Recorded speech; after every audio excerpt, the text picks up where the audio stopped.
Jamaah rahimakumullah, kita hidup di masa yang gemerlapan kehidupan dunia ini begitu menggoda. Kerusakan begitu mudah untuk didapatkan. Kemaksiatan yang dahulunya sulit untuk dikerjakan di masa sekarang ini mudah.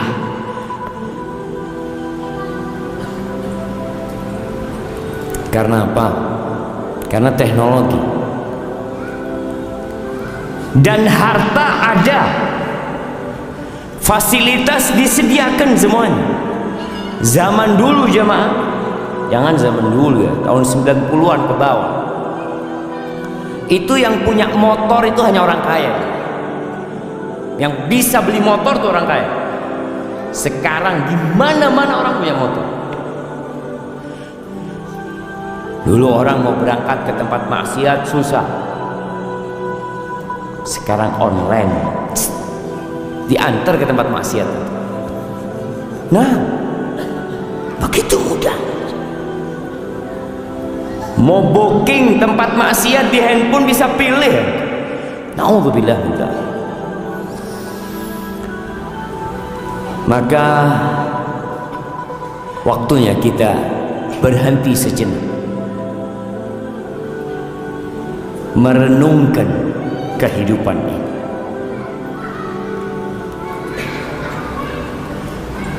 Karena jangan sampai kita baru berpikir tatkala malaikat pencabut nyawa datang mencabut nyawa kita. Kita perlu mengingat, dan kewajiban setiap muslim untuk mengingatkan dirinya, untuk menghisap dirinya, dan mengingatkan orang lain. Di antara yang menyebabkan manusia itu terlena ada dua hal. Yang pertama, lupa, dan yang kedua malas. Nabi Adam alaihissalam bagaimana terjebak dalam dosa? Apa kata Allah? Walaqad ahidna ila Adama min qabl fanasi walam najid lahu azma. Itu Allah udah kasih perintah kepada Nabi Adam alaihissalam, jangan deketin nih pohon, boleh semua engkau makan kecuali pohon. Dan dikasih tahu, hati-hati sama setan, jangan sampai engkau tergoda sama setan, ini musuhmu. Fanasi, lupa Nabi Adam alaihissalam. Karena setan pada waktu itu waqasamahuma inni lakum ala minan nasihin. Setan itu kalau suruh kasih nasihat jemaah, sumpah-sumpah, wallah aku ini orang suka ngasih nasihat sama kamu. Ini pohon ini kalau kau makan kau kan kekal jadi malaikat kau. Lupa Nabi Adam kalau ini musuh, kau percaya sama musuh. Walam najid lahu azma. Kita dapatin nggak ada semangat, malas. Ini Allah yang kata. Akhirnya Nabi Adam turunkan. Maka dua hal ini penyakit, lupa dan malas, futur. Maka kita diperintahkan untuk mengingatkan orang-orang itu. Kenapa sih kita ada di muka bumi ini? Ngapain orang kerja dari pagi sampai sore, besoknya kerja lagi, lusa kerja lagi, bertahun-tahun yang kasapura. Antum nggak bosan yang kasapura? Yang kerja yang kasapura nggak bosan? Berapa tahun antum? 10 tahun. Allah Akbar. Nggak bosan? Enggak. Karena dia tahu dengan tujuan dia berada di tempat ini. Tapi tujuan diciptakan manusia kadang-kala orang lupa. Ahibati fillah, jelaslah Allah mengatakan wa ma khalaqtul jinna wal insa illa liya'budun. tidaklah aku ciptakan bangsa jin dan manusia kecuali untuk beribadah kepadaku. Ma uridu minhum min rizq wa ma uridu an yut'imun. Aku nggak perlu mereka kerja kasih rezeki sama aku. Aku nggak perlu dari manusia untuk kasih makan kepadaku, kata Allah. Innallaha huwar razzaq dzul quwwatil matin. Sesungguhnya Allah yang maha memberikan rezeki, dan dialah yang maha kuat dan maha perkasa. Dan Allah menciptakan isi bumi ini untuk kalian. Huwallazi khalaqa lakum ma fil ardi jami'an. Dialah Allah yang menciptakan untuk kalian semua yang ada di muka bumi. Ini ayat dijadikan sandaran oleh para ulama bahwa semua yang ada di muka bumi ini hukumnya halal, boleh, kecuali kalau ada dalil yang mengharamkan. Karena Allah menciptakan semuanya untuk manusia, untuk manusia saja, untuk kita. Artinya Allah memfasilitasi kita, dikasih fasilitas semua untuk apa? Untuk beribadah, bukan untuk bersenang-senang. Enggak. Sebagaimana kalau ada orang bekerja, dikasih fasilitas sama bos, kamu kerja di sini, nah itu ada kolam renang di rumahmu, kita kasih rumah, kasih kolam renang, kasih pembantu. Kemudian di belakang rumahnya ada kolam ikan. Masya Allah. Akhirnya orang ini kerjanya berenang sama mancing. Kira-kira sama perusahaan dipecat nggak tuh? Coba. Kalau saya kasih semua itu supaya kamu kerjanya bener gitu, nggak mikirin macem-macem. Tapi jangan akhirnya kerjanya antum berenang mancing, berenang mancing. Itu yang terjadi dengan kebanyakan manusia. Lupa bahwa fasilitas diberikan agar antum beribadah, mudah untuk beribadah, nggak repot. Tapi sekali lagi banyak yang lupa, sehingga kerjanya ya hanya bersenang-senang.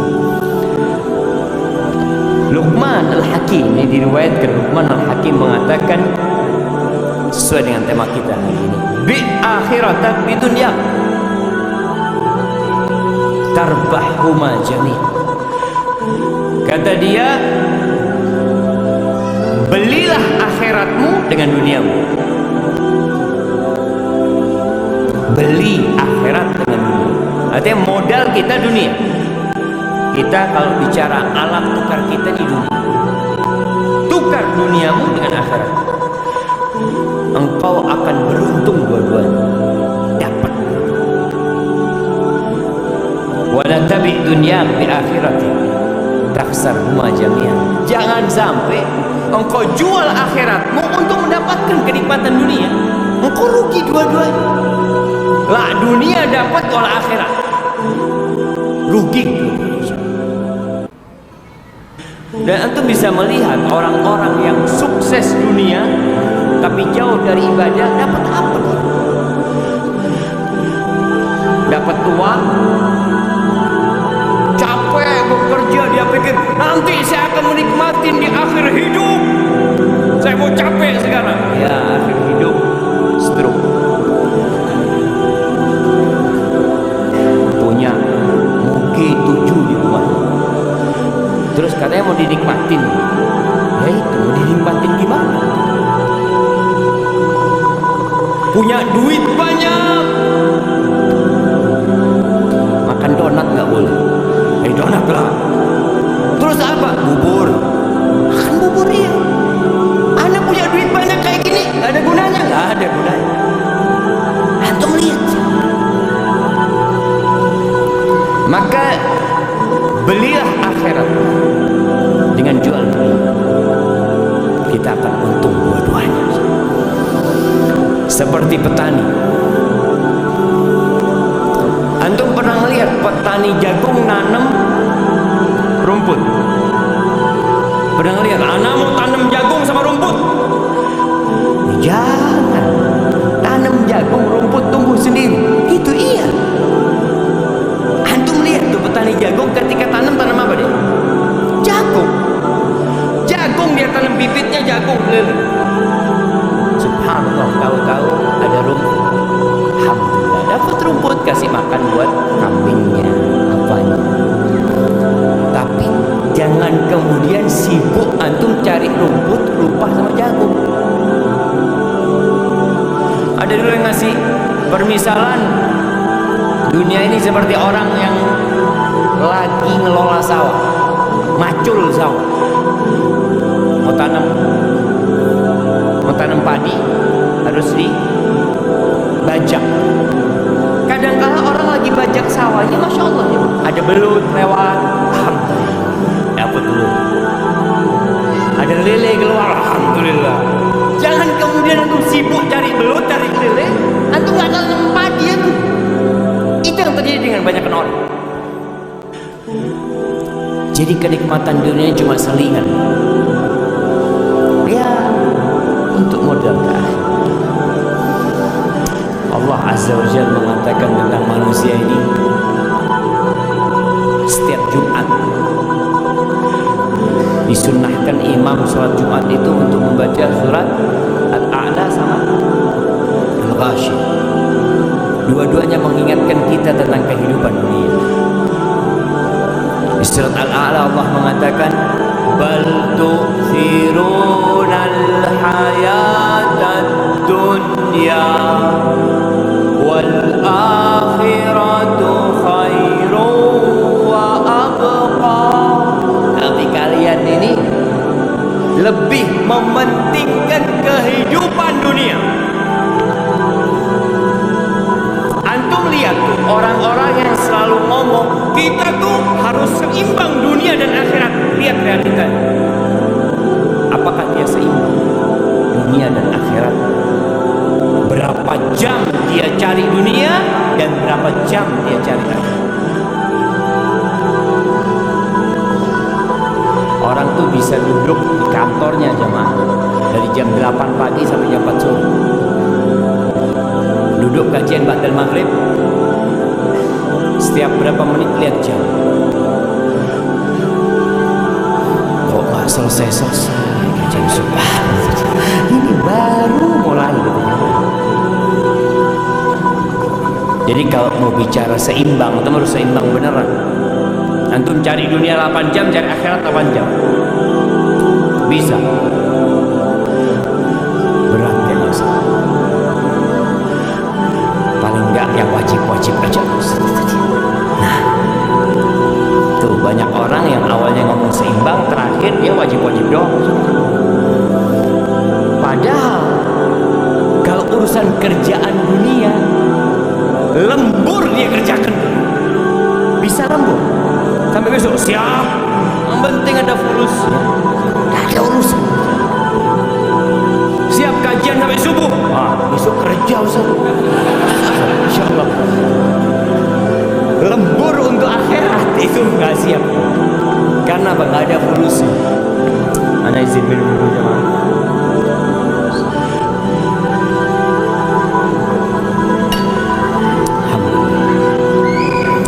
Kalian lebih mementingkan kehidupan dunia, padahal akhirat itu lebih baik dan lebih abadi, kekal ya. Banyak sih ayat-ayat dan Quran yang menjelaskan tentang hakikat kehidupan dunia. Rasul sallallahu alaihi wasallam mengatakan,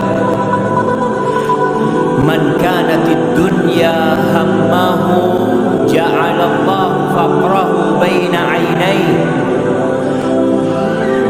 Barang siapa yang ambisinya dunia, salah. Barang siapa yang dunia ambisinya,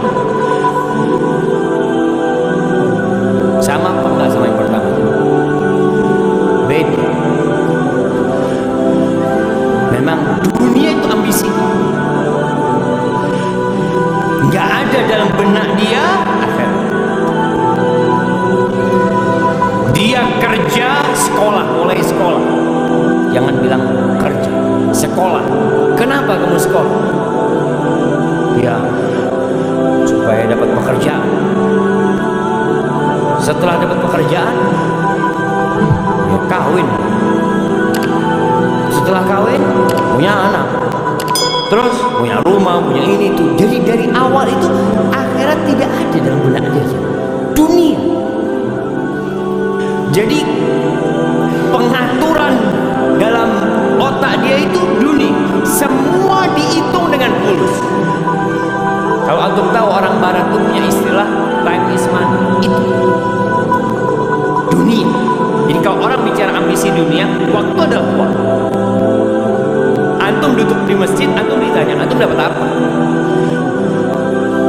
Maghrib sampai isya dapat apa? Kalau antum buka warung dapat fulus. Antum jualan online dapat fulus. Duduk di masjid keluar fulus. Karena ambisinya dunia, semua dihitung dengan berangkat umroh, haji dihitung sama dunia. Umroh berapa bayarnya? Berapa sekarang? 25 juta. 25 juta keluar fulus, tabungan berkurang 25 juta. Kemudian ninggalkan kerjaan, keuntungan anak sehari itu umpamanya 200.000. Kalau anak ninggalkan kerjaan selama 9 hari, 1.800.000 habis. Belum kalau pulang nanti sakit, capek, nanti di sana masih beli oleh-oleh. Aduh, udahlah kosong. Subhanallah, karena dia ambisinya. Apa yang akan terjadi dengan manusia yang menjadikan dunia ambisi dia? Ja'alallahu faqrahu baina ainai. Allah jadikan kemiskinan itu di hadapan mata dia. Perasaan takut miskin itu ada di depan mata dia. Baina ainai, subhanallah. Di antara kedua matanya, kata Nabi SAW, seperti orang pakai kacamata. Kemanapun dia memandang, ke atas, ke bawah, ke kanan, ke samping, yang ada takut miskin. Wa syaddata alaihi syamla, urusannya dicerai beraikan.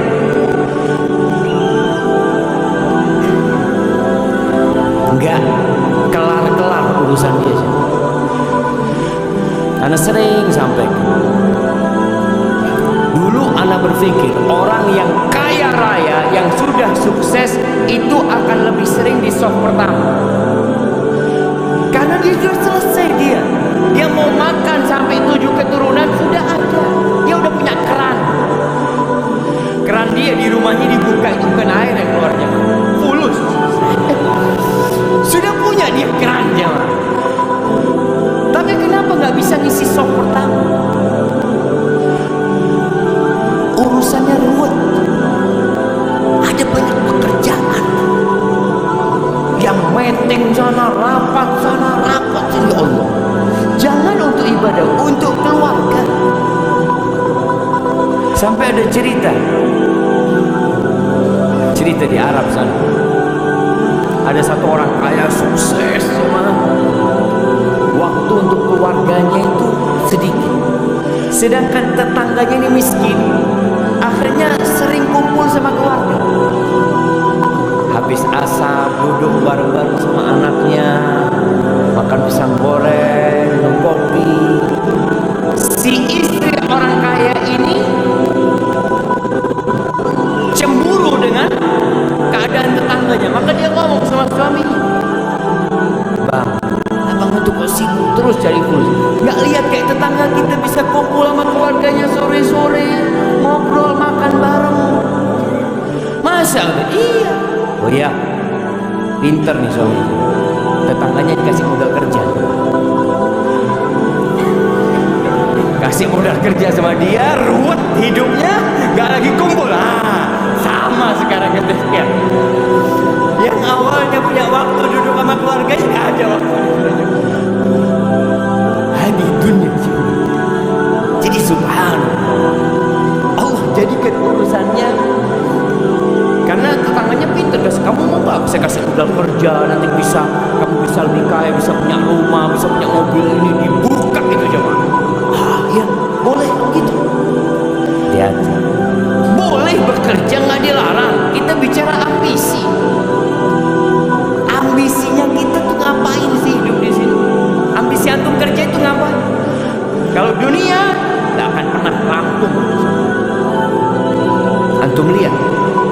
jemaah haji kita lebih banyak yang tua daripada yang muda. Kenapa? Apa karena mereka baru sukses ketika tua, atau mereka sibuk dengan dunia baru punya waktu ketika tua? Tua pun sama jual sawah. Kenapa nggak dari dulu dijual sawahnya? Kok baru tua jual sawah? Sama-sama dia jual sawah. Enggak, dulu masih ambisinya dunia selalu. Jangan usaha. Ini kan usaha. Nanti kalau mau mati ya nggak apa-apa dijual. Syatta'an urusannya dicerai beraikan. Artinya dia nggak mampu untuk menjadikan waktunya berkah. Quran nggak bisa baca satu lembar. Sehari selembar nggak bisa. Apalagi one day one juice. Susah. Walam ya'tihi minad dunya illa ma qaddara. Dan tidak akan datang dunia kepada dia kecuali sesuai yang sudah Allah takarkan untuk dia. Artinya dia tetap kondisinya sama walaupun kerjanya lebih keras. Kan orang berpikir semakin kerja keras semakin banyak hasil. Tetap yang dimakan satu piring. Apakah kalau orang banyak duitnya makan jadi 3 piring? Malah jemaah, orang yang miskin tuh makannya lebih banyak. Antum pernah melihat restoran-restoran yang bebas pilih apa sendiri, bakar-bakar? Kenapa letaknya di mal-mal besar? Coba di pinggir jalan. Coba buka pinggir jalan ya. Yang beli orang-orang miskin, tutup 2 hari. Karena orang miskin kalau makan Masya Allah langsung dia. Tapi orang kaya itu kan makan hanya seninya kata dia, sambil bakar-bakaran. Orang miskin nggak usah seni-seni, ini perut lapar kata dia. Nah subhanallah, artinya semakin kaya makannya semakin sedikit ternyata. Allah. Dan kita tahu apa kata Nabi SAW ketika manusia mengatakan Malik, Malik, hartaku, hartaku. Kata Nabi SAW, walaysa laka min malik. Kau tahu hartamu yang mana? Ma akalta, kau makan, itu hartamu. Kemudian kau jadi buang di kotor. Wa ma labista, yang kau pakai kemudian rusak, itu hartamu. Wa ma tasaddaqta fa abqait, yang kau sedekahkan kemudian kau simpan. Kalau yang ada di rumahmu yang kau tinggalkan itu punya ahli waris, punya orang, itu bukan milikmu. Maka kadang-kala orang kerja capek bukan buat dirinya. Beda dengan yang ambisinya akhirat. Sama kerja, sama-sama sekolah, mungkin satu bangku sama antum, mungkin satu kantor sama antum. Mungkin orang ini tiap hari bareng masuk kantor, jamnya sama, pulangnya sama. Bedanya apa? Beda ambisi. Ambisinya dia akhirat. Siapa yang akhirat ambisi? Ja'alallahu ghinahu fi qalbih. Allah jadikan kekayaan buat dia di hatinya. Kaya dia jemaah. Ada kotak amal sedekah. Si fulan enggak pernah sedekah. Kenapa? Aduh, ada kebutuhan buat anak-anak masuk rumah sakit, ini itu macam-macam sedekah. Yang fulan karena akhirat ambisi dia punya rezeki sedikit, bersedekah. Kaya dia walaupun tidak punya apa-apa. Wa jama'a lahu syamla.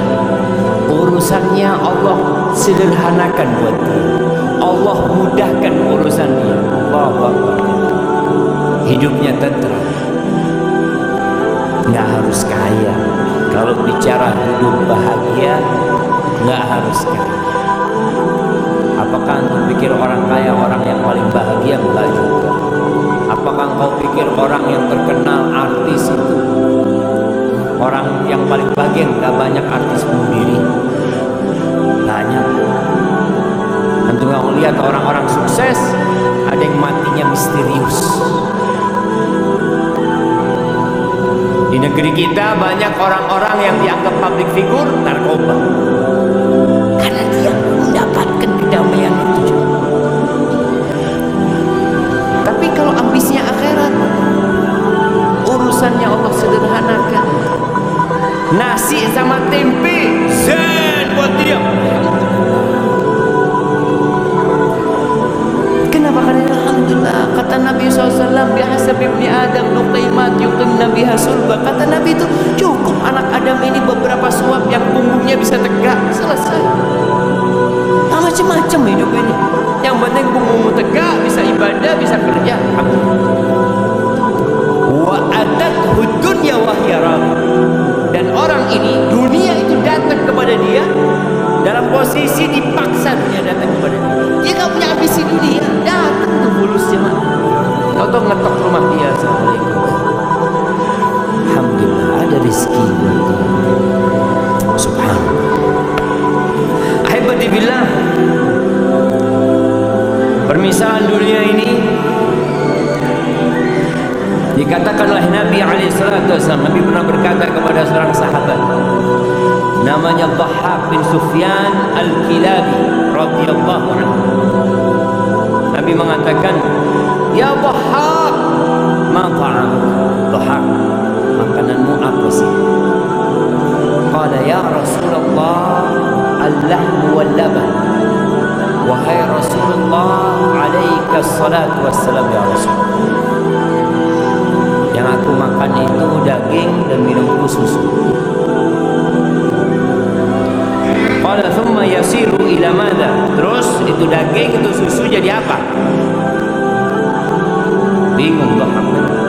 Jadi apa tuh? Daging, antum gak melihat ya? Steak. Antum lihat steak yang dikasih macam-macam atasnya, ada bumbunya, makannya pakai garpu, satunya dipotong. Jadi apa nanti jemaah?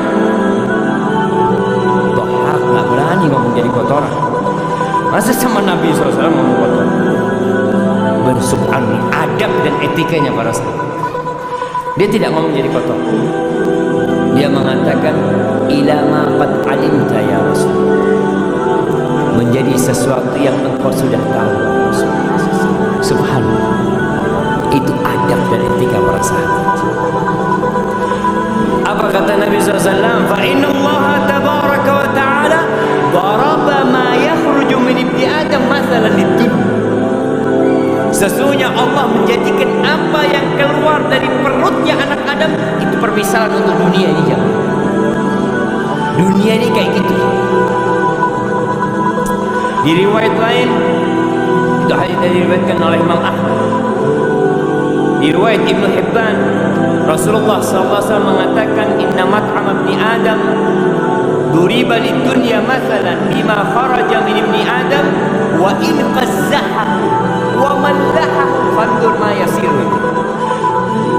Walaupun makanan itu dikasih hiasan, antum kalau makan di restoran bintang 5 ya, kadang-kadang kasih piring ada tutupnya, nanti masih keluar asam, dibuka, masya Allah,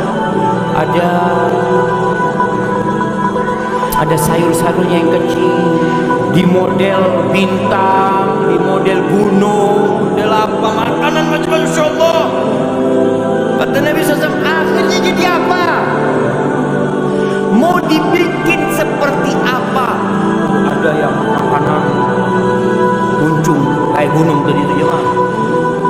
Ada yang warna merah, warna kuning, macam-macam manusia bikin makanan, jadinya apa? Kita tahu, hadhihi hiya dunya. Itu dunia kita jemaah. Akhir dunia menuju kepada kerusakan. Rumah yang dibangun begitu indah, gedung-gedung yang tinggi. Di Jakarta tuh lihat gedung-gedung itu modelnya macam-macam. Ada yang model pena, ada yang model kotak, ada yang bulat. Nanti jadi apa jemaah? Jadi debu yang berterbangan. Maka jangan sampai kita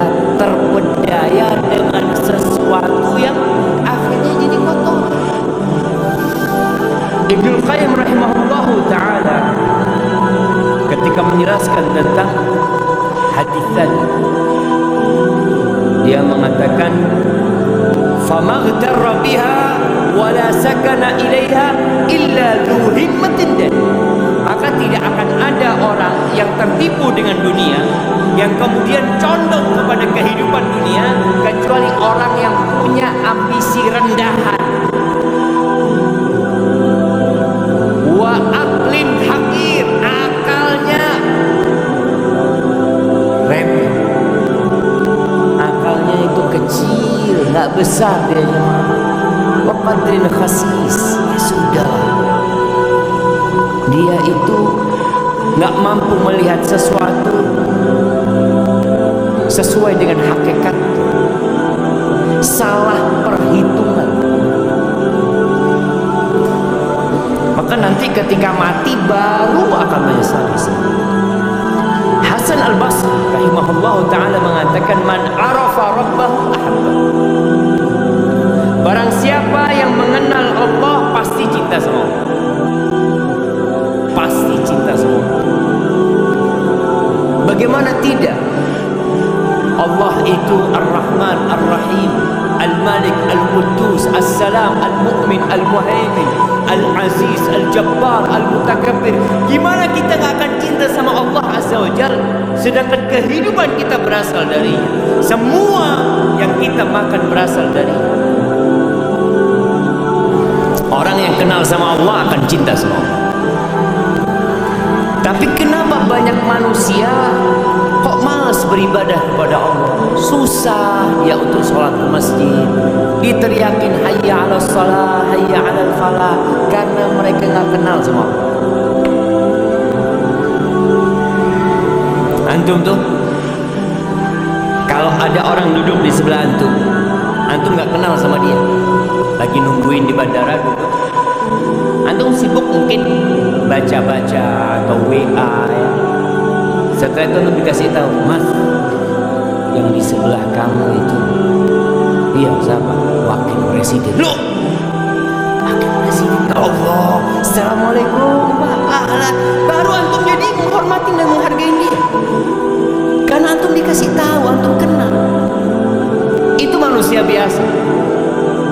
Atau siapalah, antum makan di warung, ada orang datang mau duduk di sebelah antum, dalam hati kecil antum, ya Allah, ini orang nggak tahu ada tempat udah sempit, duduk sini. Kasih tahu, mas, yang di sebelahnya itu gubernur Jakarta. Subhanallah. Assalamualaikum Pak. Baru senyum.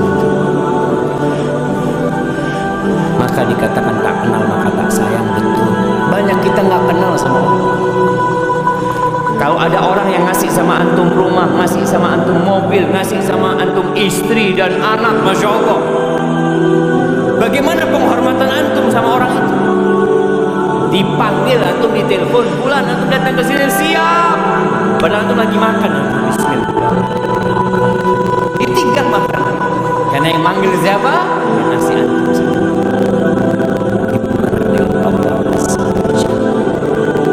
Itu kata Hasan Basri. Yang kenal sama Allah dia akan cinta sama Allah. Wa man arafa dunya zahidah. Yang kenal sama dunia dia akan zuhud. Yang kenal sama dunia, tahu dengan hakikat dunia. Maka antum lihat bagaimana Rasulullah SAW, beliau orang yang paling kenal sama dunia. Ketika ditawarin, masya Allah, tawarin gunung jadi emas, tawarin kenikmatan dunia, sampai Umar bin Khattab nangis, sahabat nangis melihat susahnya hidup Nabi SAW. Lalu apa kata Nabi?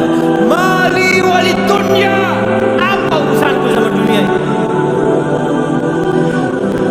Innama mathali wa mathalud dunya karakibin istadalla tahta syajaratin thumma raha wa taraka.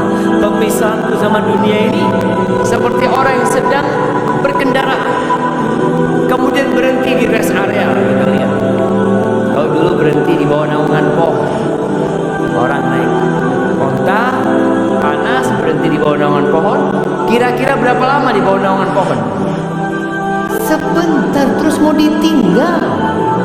Antum pernah lihat orang di rest area bangun rumah?